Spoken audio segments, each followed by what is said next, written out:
Ada seorang anak yang mau dioperasi. Sebelum dioperasi disuntik bius dulu.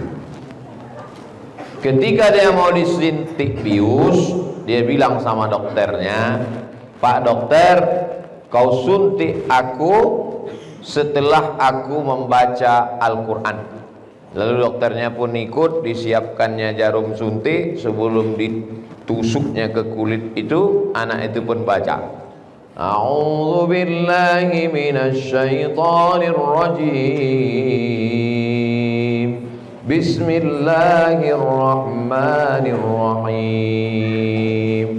Alhamdulillahi rabbil alamin. Ar-Rahmanir Rahim. Maliki yaumiddin." Setelah habis Al-Fatihah dilanjutkannya Al-Baqarah. Bismillahirrahmanirrahim. Alif Lam Mim.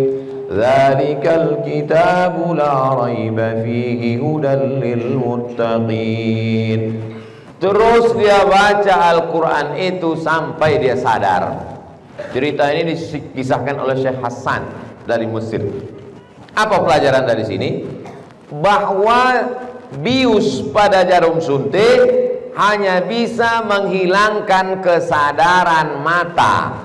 Setelah bius masuk, mata terpejam, telinga tak mendengar, kaki tak bergerak, tangan tak bisa melambai, mulut tetap mengucapkan apa yang ada di hati dan pikiran. Ternyata ada satu yang tak bisa dihilangkan oleh bius, yaitu hafalan Al-Quran. Itu menunjukkan bahwa ketika orang koma, ketika dia berada di ruang ICU, ketika dia sedang disuntik, maka yang lainnya off, yang lainnya tak bisa berfungsi, tapi Al-Qur'annya tak bisa dihilangkan. Makanya kalau ada orang disuntik mati, disuntik bius, disuntik pingsan, yang lainnya bisa dibuat mati, tapi ada yang tak bisa dibuat mati, yaitu Al-Quran. Ini yang di depan saya ini adalah isi kepalanya Al-Quran, Al-Quran semua. Makanya kepalanya ditutup pakai topi putih. Itu artinya di kepalanya ada 30 juz. Yang pakai topi hitam ini juz 30. Mudah-mudahan anak-anakku semua menjadi para penghafal Quran. Seandainya terbakar semua Quran yang ada di perpustakaan, hilang semua Quran yang ada di toko buku, apakah Al-Quran hilang? Tidak. Seandainya penghafal Al-Quran itu disuntik, pingsan, apakah Al-Quran hilang? Tidak. Karena ada satu yang dijanjikan Allah, inna nahnu nazzalna az-zikra wa inna lahu lahafizun. 5 janji Allah, 5 kali taukid. Inna nahnu nazzalna az-zikra wa inna lahu lahafizun. 5 janji Allah Subhanahu wa taala. Dan Allah kalau sudah berjanji, innaka la tukhliful. Itu yang pertama. Yang kedua, tolong diingat-ingat, ini nanti akan masuk UAS, ujian akhir semester. Yang kedua, ada seorang naik sepeda motor, lupa pakai helm, karena disangkanya rumahnya dekat saja ke warung. Malam tak dapat ditolak, untung tak dapat diraih, ditabrak. Kita naik sepeda motor ini 2 kemungkinan. Kalau tidak menabrak orang, ditabrak orang. Akhirnya ditabrak, jatuh, kepalanya terbentur ke dinding, ke lantai, ke aspal. Hilang memorinya, lupa nama, lupa rumah, lupa kampung. Hilang semua yang ada di kepalanya. Fisika, biologi, kimia, matematika, bahasa Inggris, hilang semuanya. Tapi ada satu yang tak hilang, Al-Quran. Ketika ditanya, siapa namamu? Entah. Rumah kau di mana? Tak tahu. Tapi begitu dites, Bismillahirrahmanirrahim, ya ayyuhalladzina amanu kutiba alaikumul qisasu fil qatla, langsung disambungnya. Fahamlah orang bahwa memori kepalanya hilang semua file-file, tapi ada satu yang dijaga Allah Subhanahu wa taala, Al-Qur'an. Ada masanya pembuluh darah di kepala kita ini pecah karena kolesterol, lemak, daging kambing, jarang olahraga, malas makan buah, merokok, narkoba, nikotin, akhirnya saluran darah itu macet. Coba hidupkan keran air, lalu kemudian gulung pipanya. Pipa tak bisa digulung, selangnya gulung. Buka keran air, selangnya digulung. Hidupkan mesinnya kuat-kuat. Apa yang terjadi? Tekanan air demikian kuat dahsyat, sedangkan pipanya tak lagi sanggup menahan, kemudian selangnya tak lagi kuat, maka terjadilah pecah. Pecah pembuluh darah, hilang ingatan, error. Terbaring di ruang ICU. Ketika terbaring di ruang ICU, tahu adik-adik arti ICU? ICU, you don't see me. Aku bisa menengok kau, kau tak bisa menengok aku. Ketika itu hanya terbaring kaku, anak lupa, istri tak ingat, kawan tak ada satupun yang ada dalam kepala, maka yang menjadi ingatan dia hanyalah Al-Qur'annya. Saya bukan mengatakan kita siap-siap kena musibah, tidak. Iyamsaskallahu bidurrin fala kashifa lahu illahu wa iyuridka bi khairin fala radda li fadlih. Insyaallah adik-adik sudah siap semua. Andai kalian menjalani masa tua, andai hilang ingatan, andai nauzubillah qadarallah, insyaallah kepalanya sudah diisi dengan Al-Qur'an. Poin ketiga. Sampai berapa ini Pak Ustadz? Ya terserah saya lah.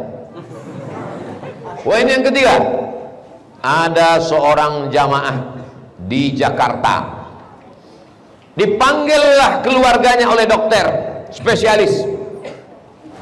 Sini sebentar Bapak Ibu, ada apa? Pasien ini bawa pulang ke rumah, kasih makan enak, kasih minum enak. Kalau nanti ada keluarga kita masuk rumah sakit, lalu keluarganya dipanggil oleh dokter, ini bawa pulang ke rumah, makan enak, tidur enak, itu artinya malaikat maut sudah dekat. Tak ada harapan, tak ada obat. Bawa saja pasien ini pulang.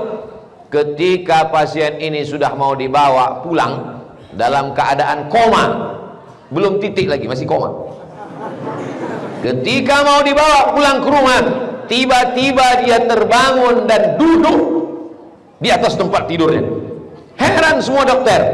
Akhirnya dokter bertanya, Bapak, iya, saat koma itu apa yang kau tengok? Apa yang kau lihat? Apa yang datang dalam koma kau itu? Apa jawab dia? Waktu aku sedang koma, tiba-tiba datang Ustadz Somad. Terus apa kata Ustadz Somad? Dia bertanya kepadaku, kapan kita buat tablik akbar?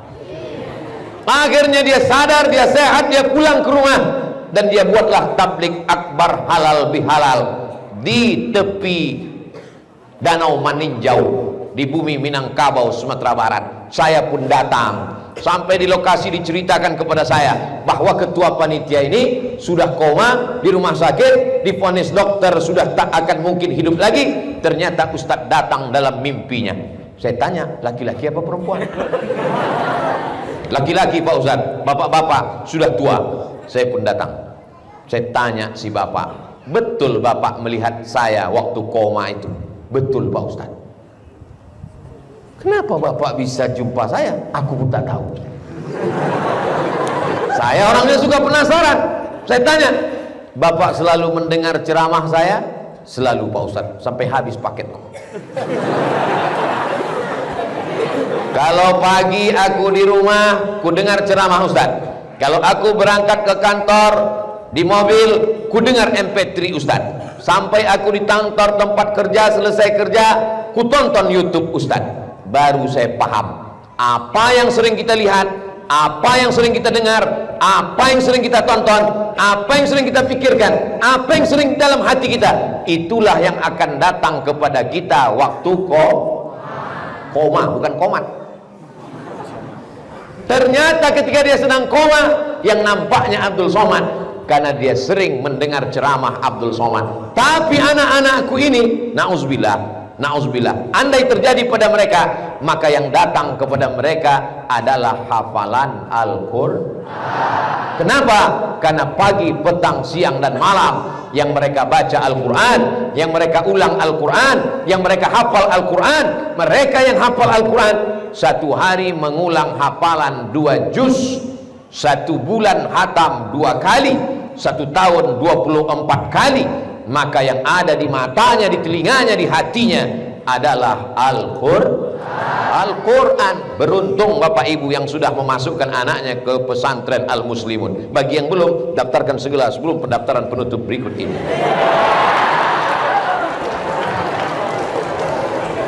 Berikutnya yang masuklah guru biologi ke kelas. Apa kata guru biologi? Manusia itu diciptakan dari beribu sperma, berubah menjadi darah yang menggantung di rahim.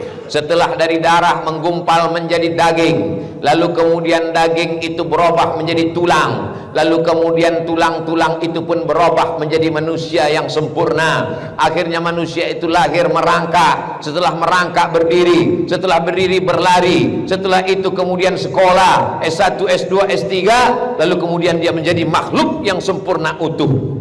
Manusia itu bernama Abdul Somad. Itu tambahan dari saya.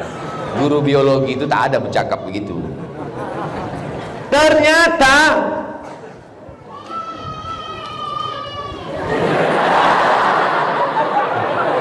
itulah dia makhluk yang sempurna tadi. Ternyata penciptaan manusia diceritakan Allah min nutfah. Setelah dari nutfah berubah menjadi alaqah. Allaqa yu'alliqu, ana u'alliqul misbaha, saya menggantungkan lampu. Allaqa yu'alliqu, mu'allaq, tergantung, karena memang dia adalah darah yang menggantung di leher rahim, di dinding rahim, sama seperti pacat yang menempel di kulit. Awalnya pacat lintah itu kecil, lalu kemudian berubah menjadi besar karena dia menghisap darah. Kalau dia naik ke darat namanya lintah.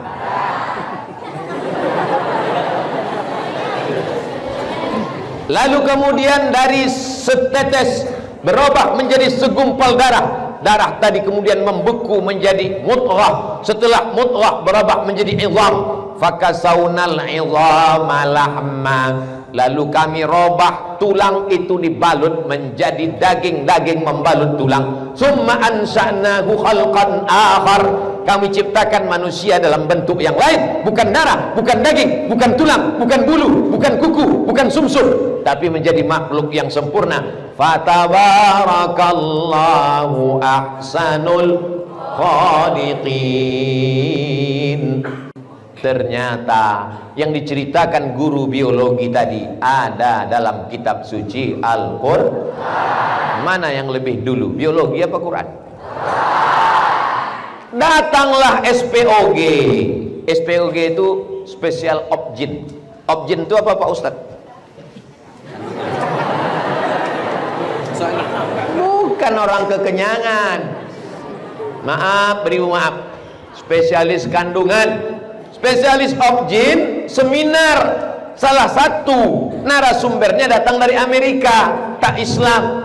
Datanglah spesialis objin, spesialis kandungan, bertanya, dokter pakar kandungan dari Amerika, ya, dalam kitab suci Al-Quran kami dikatakan manusia itu dari nutfah berubah menjadi alaqah, dari alaqah berubah menjadi mudghah, dari mudghah berubah menjadi izam disambung, dibalut dengan daging.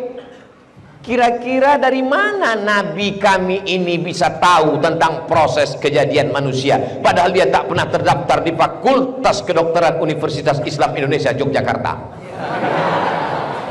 Apa kata si dokter spesialis objin dari Amerika itu? Mungkin Nabi kalian itu sudah punya mikroskop.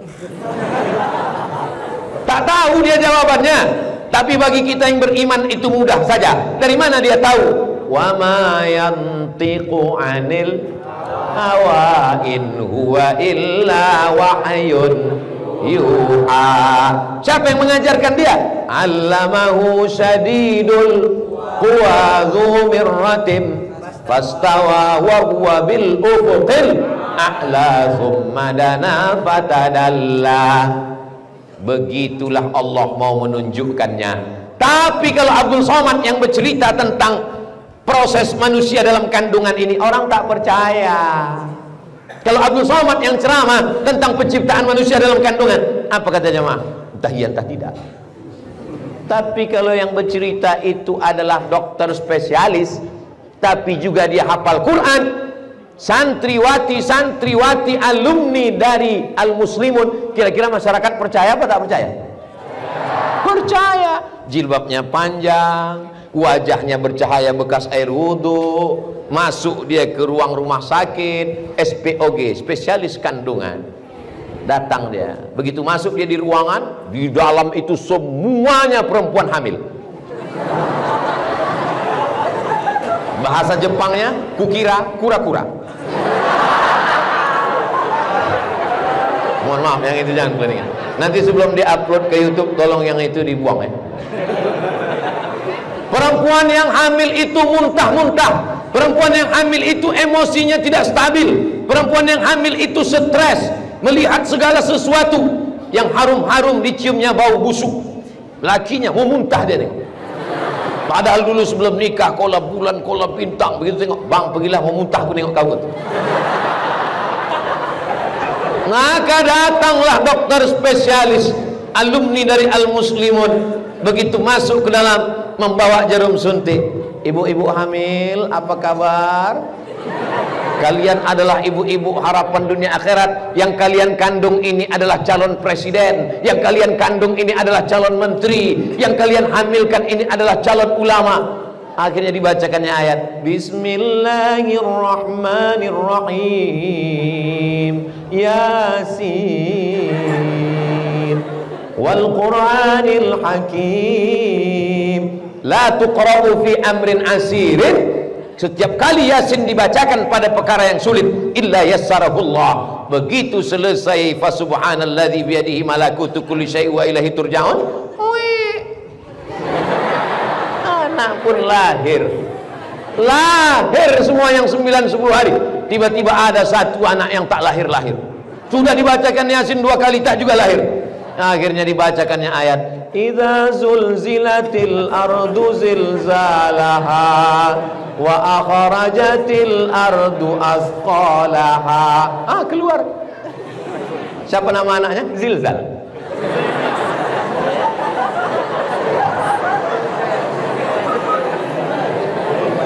Jadi jangan katakan santriwati ini setelah tamat kelas 6 kau kemana setelah tamat kelas 6? Nikah.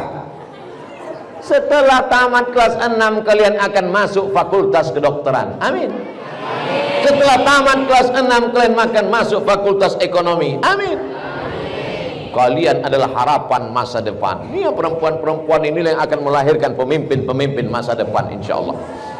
Yang laki-laki ini mana bisa melahirkan? Kita lanjutkan poin yang kelima, bahwa ternyata diteliti otak orang yang hafal Quran itu pagi-pagi sudah ada pemanasan. Ibarat kaki itu tidak bisa langsung main bola. Kalau main bola nanti kram, maka dia mesti lari-lari dulu pemanasan, baru dia bisa main bola. Nah, otak ini banyak yang terkejut, bangun tidur, makan, sarapan, langsung masuk kelas. otaknya terkejut. Beda sama otak orang penghafal Quran. Pagi-pagi dia sholat subuh, dia sudah baca. Habis sholat subuh dia baca 1 juz. Tadi malam sebelum subuh tahajud dia sudah baca 1 juz. Karena dia mesti mengulangi hafalannya. Maka otak orang penghafal Quran segar bugar. Dosen-dosen dari Fakultas Kedokteran Universitas Islam Indonesia, dosen-dosen memberitahu ke saya, Ustadz Abdul Somad, anak-anak yang hafal Quran itu daya tangkapnya lebih cepat, daya ingatannya lebih kuat, karena otaknya sering dipakai. Ada musabakoh otak internasional, pameran otak internasional, diceklah semua, ditengok otak dari Jepang, sudah tertulis itu, sudah dipakai 90%. Gara-gara berpikir orang Jepang, itulah keluar Honda, Yamaha, Kawasaki, Suzuki. Otak dari Jerman dicek pun sudah terpakai 75%. Itulah keluar Mercedes Benz, BMW, otak sudah terpakai.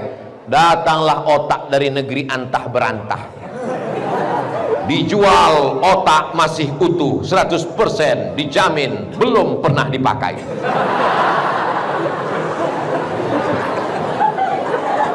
Makanya penghafal Quran tidak pikun. Dulu saya punya guru mengaji namanya Syekh Azra'i Abdul Raub di Medan.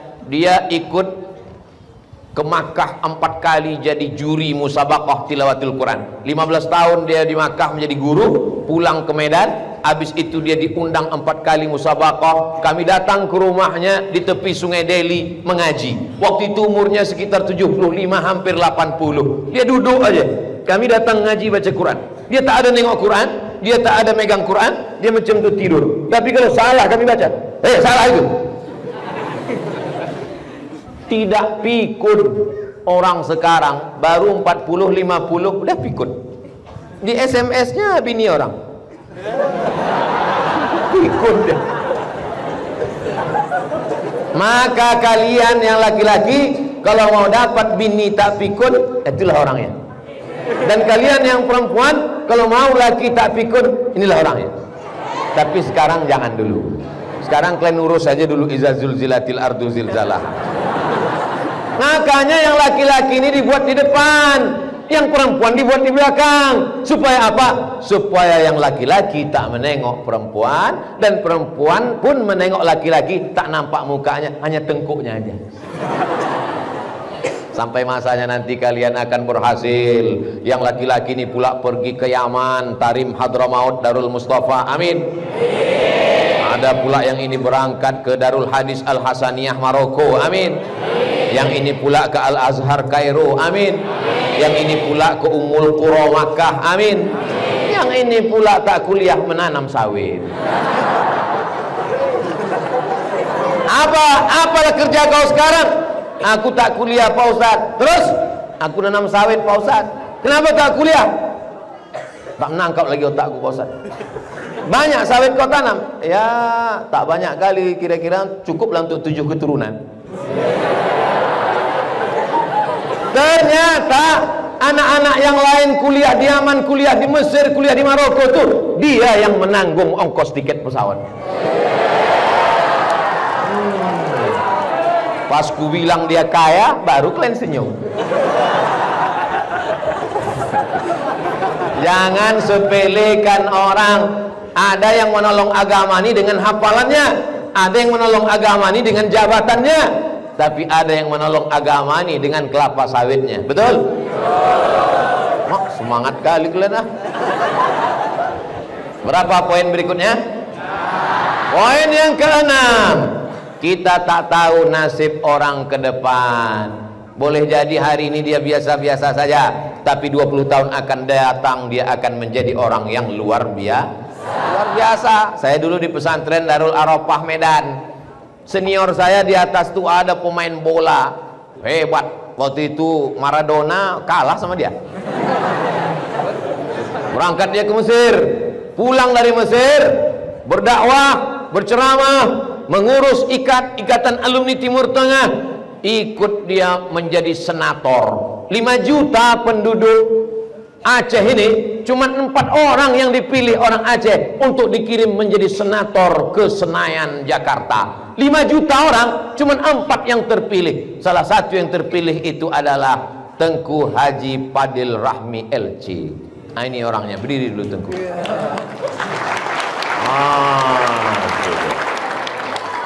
Dah, duduk Tengku. Nanti. Masya Allah. Masya Allah. Ini senior saya, kakak kelas saya. Dulu luar biasa, bintang kami. Dan sekarang beliau menjadi anggota DPD. Cuman 4, limited edition. Ada yang mau jadi anggota DPD? Tunggu dia 2 periode. Mudah-mudahan nanti ada kalian yang mewakili Aceh menjadi anggota DPD di Senayan. Enaknya jadi anggota DPD itu punya rumah dinas, mobil dinas, uang tunjangan, uang sipak, uang tunjang, uang sundul. Bersinnya aja digaji. Asyik digaji. Bayangkanlah itu. Jadi yang penting kalian kuliah, yang penting kalian belajar. Jangan pikirkan nanti jadi apa. Kalau sudah kalian berusaha, Allah akan memberikan jalan insyaallah. Amin. Lalu kemudian saya pun berangkatlah ke Mesir, naik pesawat bersama salah satu orang dari Banda Aceh. Saya selesai LC pulang, dia pun pulang. Rupanya dia hebat bahasa Inggrisnya, dapat S2 di Jerman, S3 di Australia. Orangnya ada di sini. Namanya Tengku Haji Dr. Reza LCMA. Muhammad Riza diri. Masya Allah, tabarakallah. Dia agak grogi sedikit. Masya Allah. Ganteng kan? 11-12 macam Sanjay Dud. S1 Al-Azhar Kairo, S2 Jerman, S3 Australia, kerja di Jepang. Tapi dia tetap tidak meninggalkan Aceh karena dia adalah pencinta Nanggro Aceh Darussalam. Dan yang paling membahagiakan adalah mereka berdua ini orang yang tamat pesantren. Ini kadang orang ada ngejek, jangan kau masuk pesantren, nanti kau tamat pesantren jadi apa? Memangnya kau tak pesantren jadi apa? Dia tamat pesantren jelas jadi DPD. Dia tamat pesantren jelas kuliah di Jerman, jelas S3 di Australia, jelas kerja di Jepang. Kau kerja di mana? Fid dunya hasanah wa fil akhirati hasanah. Mau? Berapa berikutnya?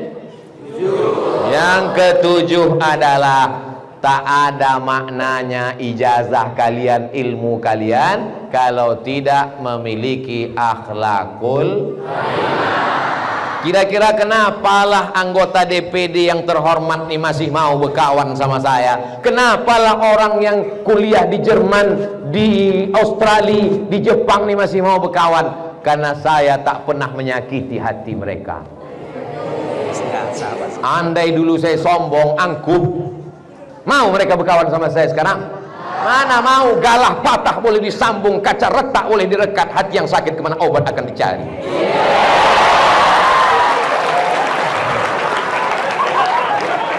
Jadi kalian kalau sekarang berkawan-kawan, jangan kalian aja mentang-mentang kau anak orang kaya, mentang-mentang rumah kau besar, mentang-mentang mobil bapak kau mewah. Ingat, itu semua punya bapak kau. Nanti kalau bapak kau mati, ada kawanmu yang nampaknya kecil, dekil, ingusan, jarang mandi, gatal-gatal. Jangan kau ejek, karena ada masanya Allah akan mengangkat derajat dia. Ada masanya Allah akan memuliakan dia. Betul? Itu cara menyenangkan hati orang yang ingusan.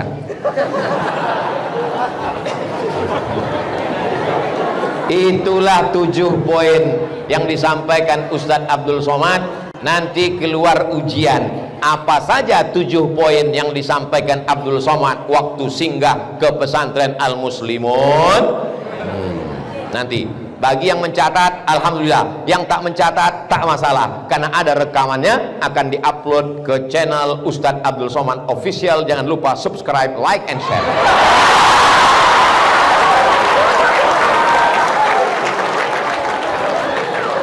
Sallallahu ala Muhammad, sallallahu alaihi wasallam, sallallahu ala Muhammad, sallallahu alaihi wasallam.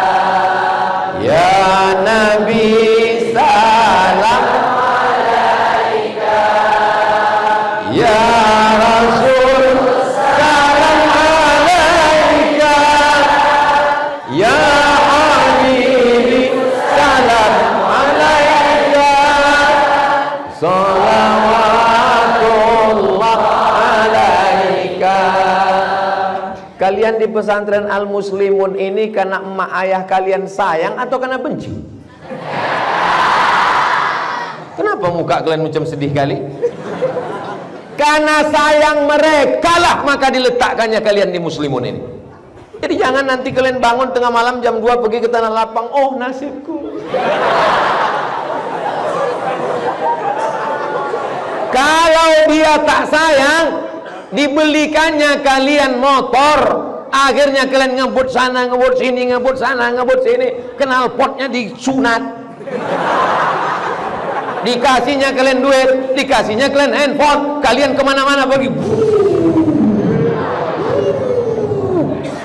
Imam masjid sedang sholat, ghairil maghdubi alaihim waladdallin. Datang makmum di belakang, mampus lah kon, lepak nabrak tiang listrik. Tidak mati, setengah mampus. Sayang ayah kalian, diletakkannya kalian di pesantren, kalian menghafal Quran. Yang perempuan-perempuan, kalian diletakkan di pesantren ini karena mak kalian sayang atau benci? Karena sayanglah diletakkannya kalian di sini. Kalau tak sayang, dibiarkannya kalian sekolah di luar, berangkat dari rumah pakai jilbab, keluar dari kelas pakai rok pendek, cabut, pacaran, bawanya bonceng sana, bonceng sini, masuk angin, gembung.